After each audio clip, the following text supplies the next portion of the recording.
Bom, muito boa tarde a todos. Antes de mais nada, Sr. Professor Pedro Madeira de Brito, queria felicitá-lo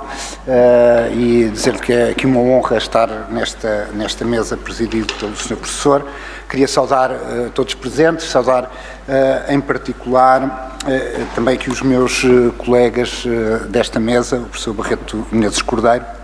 e a doutora Catarina Costa Ramos. Portanto, julgo que o nome foi adequadamente referido. Muito bem, já sinto-me tranquilo relativamente a esse aspecto. Queria, enfim, fazer uma pequena introdução aqui à minha apresentação. Obviamente, quando falamos da legitimidade para o tratamento de dados pessoais, estamos perante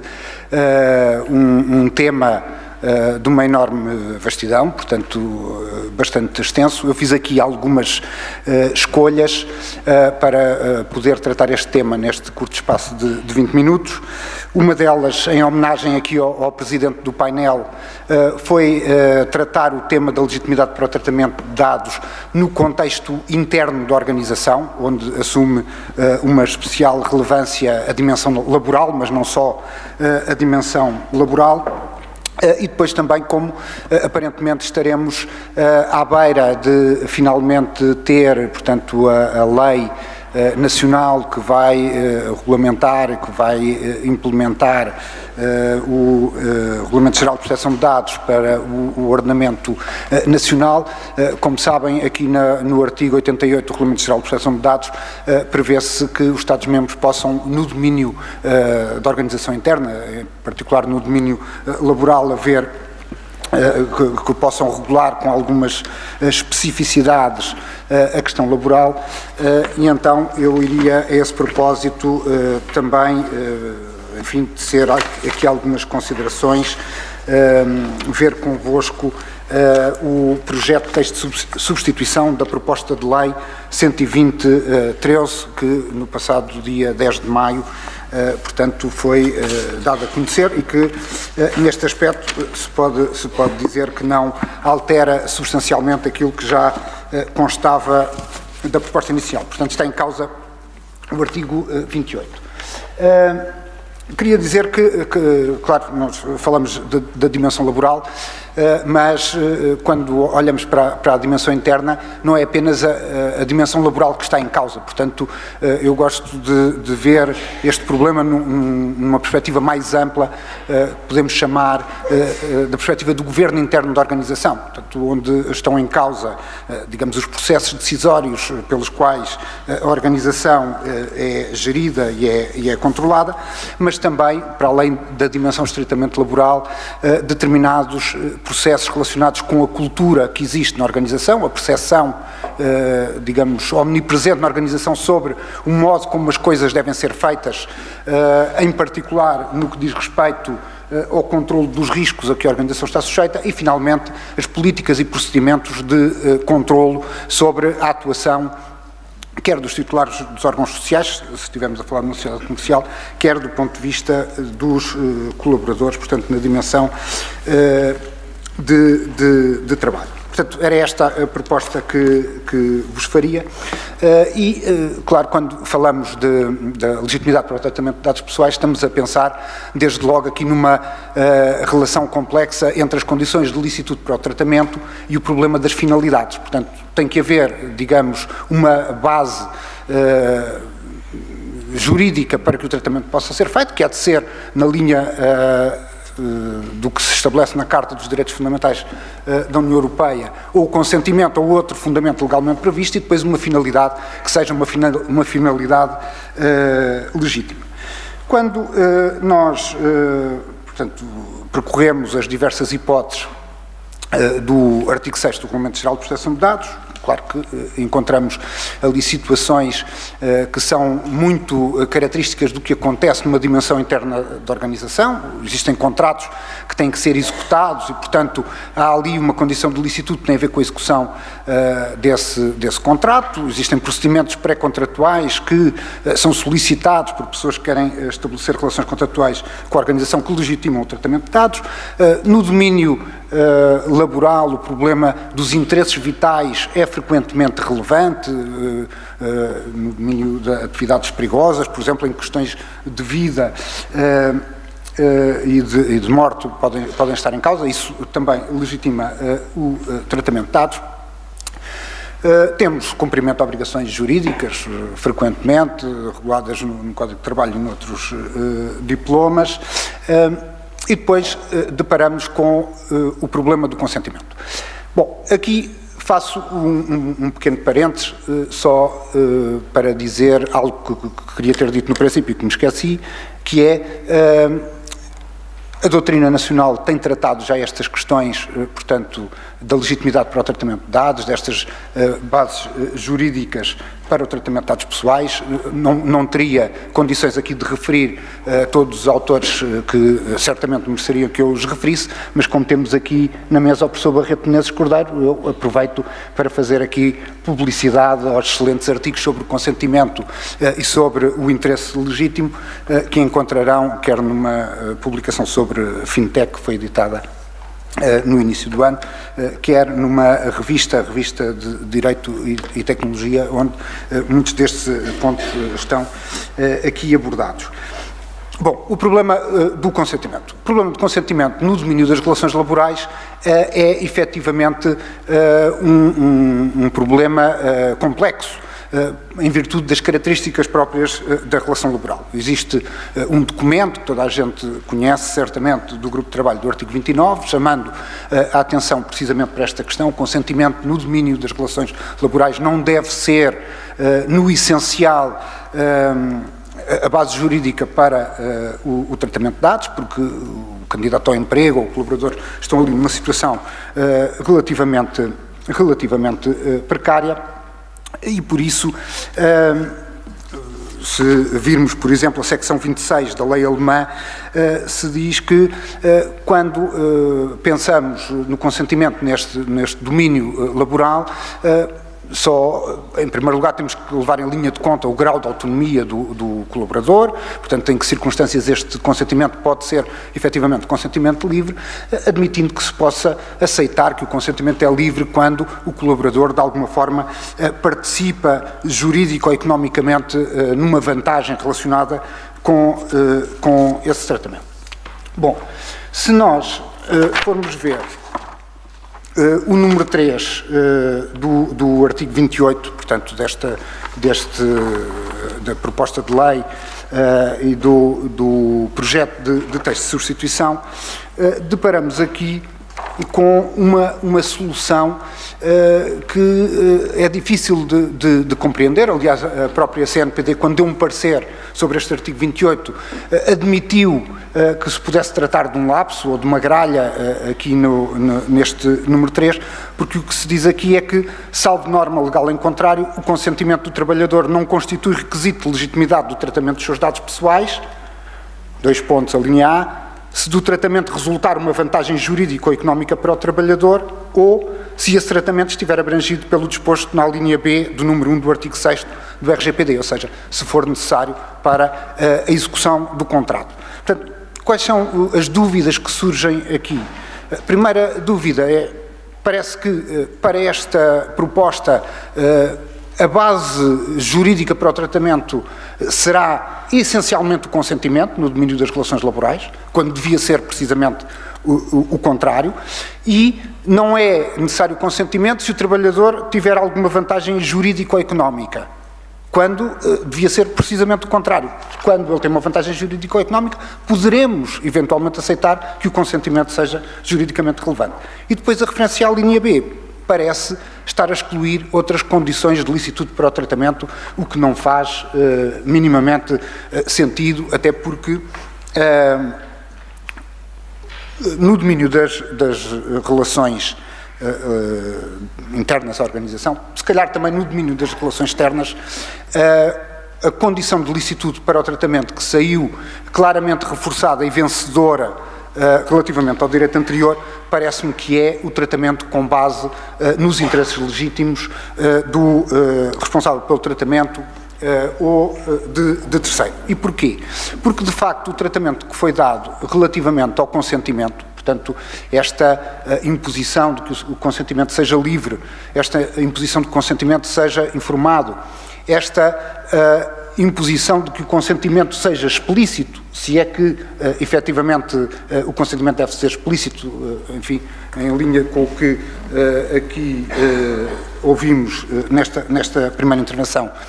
mas sobretudo a ideia de que quem dá o consentimento pode revogar a todo o tempo o consentimento e que isso tem que ser informado, torna o consentimento, digamos, um fundamento muito frágil do ponto de vista do tratamento de dados. Se nós pensamos no domínio da organização, enfim, estarmos a montar sistemas de controle de acesso a instalações, estruturarmos, digamos, diversos aspectos relevantes como relacionados com o controle, com as auditorias, etc., etc., na base de um consentimento que pudesse ser revogado, não faria minimamente sentido. E, portanto, aqui o grande reforço vai efetivamente para o tratamento com base nos interesses legítimos do responsável do tratamento ou terceiro, só que esta condição de licitude de tratamento traz uma dificuldade que é uma dificuldade assinalável. Essa dificuldade chama-se, na linguagem do grupo de trabalho do artigo 29, um teste de concatenação, em inglês está referido um balancing test. No fundo, trata-se de, antes da operação de tratamento, o responsável ter que ponderar, no fundo, o seu interesse, a legitimidade do seu interesse e confrontar o seu interesse legítimo com eventual afetação que existe para interesses, direitos e liberdades fundamentais do titular dos dados, fazendo este teste. Primeiro, identificar um interesse legítimo, ver em que medida esse interesse é não só legítimo, como é um interesse presente e um interesse relevante. Depois, ver qual é que é o eventual prejuízo que o tratamento, na base daquele interesse, pode ter para o titular dos dados e fazer ainda um exercício de proporcionalidade relativamente aos meios pelos quais se propõe a fazer o tratamento. Bom, enfim, qual é que é a dificuldade disto? É mais que evidente, trata-se de fazer aqui um exercício semelhante ao que nós juristas conhecemos a propósito da colisão de direitos e que, no fundo, é um exercício que se fará sempre, digamos, não perante concretas normas, mas, digamos, à luz dos grandes valores do sistema jurídico. As empresas têm condições de o fazer, parece-me difícil, e parece-me difícil também que tenham condições de o fazer em circunstâncias que assegurem o efetivo respeito pelos interesses, direitos e liberdades fundamentais dos titulares dos dados. Para usar um exemplo do mundo imaginário, nós poderíamos pensar que, eventualmente, no contexto de uma execução, o execuente tivesse interesse de assegurar uma rápida satisfação do seu direito de crédito e que, por isso, pudesse combinar com o solicitador de execução que ele fosse com uma lista de fotografias para a porta de um centro comercial, na garagem, ver quem é que lá entrava e que correspondia à lista de devedores. E se estivesse lá aquela pessoa de devedor, olha, o carro era logo penhorado, a pessoa tinha que voltar para casa a pé, e além de mais aquilo acontecia à frente de toda a gente. Claro que isto é muito eficiente do ponto de vista do interesse do execuente. Enfim, não creio que qualquer outra pessoa no mundo que não fosse execuente pudesse achar que tinham sido adequadamente respeitados os interesses, direitos e liberdades fundamentais das pessoas visadas no âmbito desse procedimento. Portanto, esta tendência para chegar a um resultado que não seja um resultado equilibrado está, digamos, imanente ao próprio sistema. Por isso, parece-me que a única solução para resolver este problema será de, neste contexto do teste a propósito dos interesses legítimos titulares dos dados, existir um prévio desenho ou uma prévia arquitetura que assegure, de alguma forma, que estes interesses do outro são levados em linha de conta. Muito obrigado, Sr. Presidente. O que poderá passar desde logo pela necessidade de identificação portanto, dos interesses, direitos e liberdades que podem ser afetados, passará por identificar previamente que mecanismos de controle existem em todo esse procedimento, com participação do DPO, se eventualmente for o caso, a enunciação das medidas alternativas relativamente àquela opção de tratamento que seja feito, mas, sobretudo, a enunciação de qual é que é o mecanismo de oposição que tem o titular dos dados perante o tratamento com base em interesses legítimos. Se nós pensarmos no contexto da dimensão interna da empresa e as circunstâncias que justificam o tratamento com base em interesses legítimos, vamos deparar com situações tão prementes e tão frequentes como a existência de mecanismos internos de participação de irregularidades, que na realidade não são impostos pela execução do contrato e correspondem a um interesse legítimo, as auditorias que são feitas, o controlo de acessos, como há pouco foi referido, quer do ponto de vista físico, quer do ponto de vista lógico, determinadas divulgações em matéria de remunerações, como medidas adequadas de governo societário. Portanto, é efetivamente um fundamento de licitude que é incontornável e que coloca todas estas dificuldades que há pouco referi. Bom, tenho apenas mais 2 minutos, suponho. Iria esgotar esses 2 minutos para fazer algumas referências ao artigo 28 da proposta, adicionais àquele número 3 que há pouco referi. Poderemos começar logo no número 1 do artigo 28 da proposta. Diz-se aqui que o empregador pode tratar os dados pessoais dos seus trabalhadores para as finalidades e com os limites definidos no Código de Trabalho. Ora, embora existam no Código de Trabalho determinadas limitações quanto às finalidades, e muito bem consagradas, não existe no Código de Trabalho uma enunciação genérica das finalidades que justificam operações de tratamento e nem o Código de Trabalho poderia esgotar as finalidades que se justificam no contexto das relações laborais, porque há outras relacionadas com o sistema de controle, com a cultura organizacional, que não são exatamente objeto do Código de Trabalho. Por isso, melhor seria dizer-se, parece-me como acontece na lei alemã, que as finalidades legítimas são todas aquelas que estão relacionadas de alguma forma com o contrato e com a execução do contrato, desde o momento do recrutamento até ao momento da cessação do contrato e de questões relacionadas com a cessação. No número 2 do artigo 28 fala-se da subcontratação e estou aqui com uma preocupação bastante relevante, que é, hoje em dia, em qualquer empresa, no domínio das relações laborais, a subcontratação é uma realidade incontornável, desde logo pelo recurso a soluções tecnológicas para a gestão dos próprios recursos humanos, que muitas vezes funcionam em sistemas de nuvem e que justificam todas estas exigências a propósito de contrato de subcontratação que acabámos de ver. Ora, o que aqui se diz no número 2 é que o número anterior abrange igualmente o tratamento efetuado por subcontratante ou contabilista certificado em nome do empregador,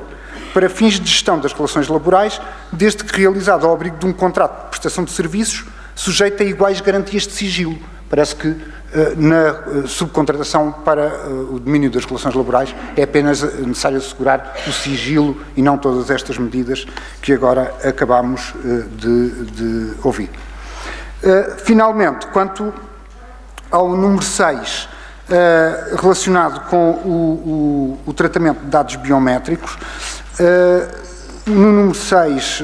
diz que só é considerado legítimo o tratamento de dados biométricos dos trabalhadores para controle da assiduidade e para controle de acessos às instalações do empregador, pois aqui com determinados requisitos técnicos para o tratamento de dados biométricos. Sinceramente, não se percebe bem esta limitação ao controle da assiduidade e controle de acessos, enfim, sendo que hoje em dia os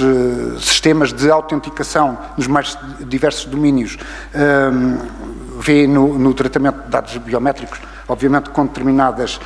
garantias e determinados requisitos técnicos, um sistema forte de autenticação, que aqui pode perfeitamente ser